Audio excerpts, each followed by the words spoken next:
And welcome back, everyone. Marc Hall from Aris Financial Group joins us. How are you doing? I'm chilly this morning, but I'm okay. Okay, yeah. You stayed safe on the roadways yesterday. Did you go out and about much? Well, I was at work yesterday, but not too bad. Nothing major, so we're good. Okay, well, good to hear. So last time you were here, you were talking about ending 2017, really, all of your financials in order. Now we're starting off 2018. I'm sure a lot of people have some resolutions, maybe, saving more, spending less. That would be a good one. Yeah, that'd be a good one to have. And honestly, I'm not so much into resolutions as trying to help people really change their habits.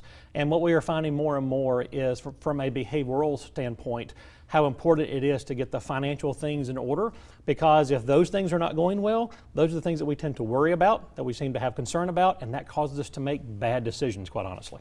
So you're saying, changing these habits, changing your behavior, kind of changing your mindset. What are some ways that people can do that within this next year? Well, we've got folks in all kind of different areas. So whether you've spent too much over the holidays or last year, or you are starting to save, or you've been saving, I think there's some different things that you can do that can really help out.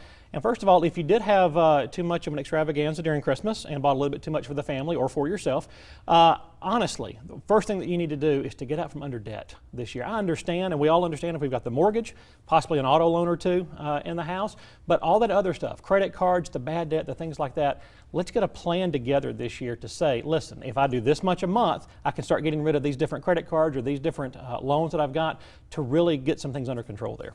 So getting rid of the debt. Yes. Step number one. Yes. Then start saving an emergency savings account. I have people that come to me and go, hey, let's start investing. And my first question is, do you have your emergency savings account set aside?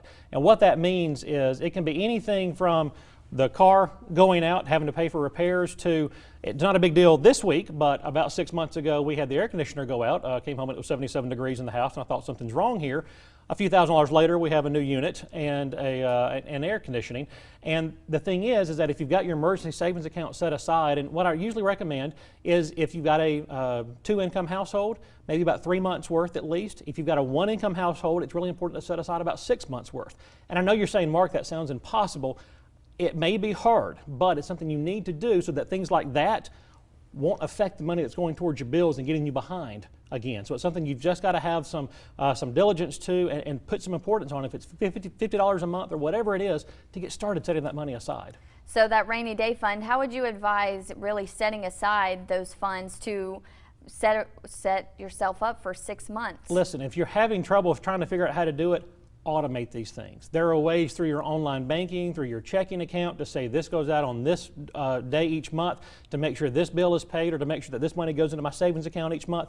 All kind of different ways to do it, but I highly recommend finding a way that works for you to get yourself into the next step that we need to go into. Okay, so along with saving for like that rainy day fund, I'm sure you always say retirement. I mean, that's always a big thing to think about. It's definitely a big thing. Social Security will be there. Social Security will be a part of what you have, but it's becoming more and more on you to make sure that you've got that extra amount that you're going to need for retirement. And again, even if it means a little bit at a time, there's a couple of different ways you really got to look at it now. And if you're working for a company that has a 401k or retirement plan, heck, with a 401k this year, you can save up to $18,500 to your 401k. If you're over the age of 50, that's $24,500 now that you can actually save to your 401k. And a lot of times, I understand it may not be that much that you're able to give, but start somewhere, because a lot of those plans will have some type of matching involved. That's free money. If I give you $1, the company's owner is going to give you $1 too. I can't give you 100% return on your money the first day. You're getting a doubling of that money the first day on the first 3 or 4 of up to 6% in some cases. So do that.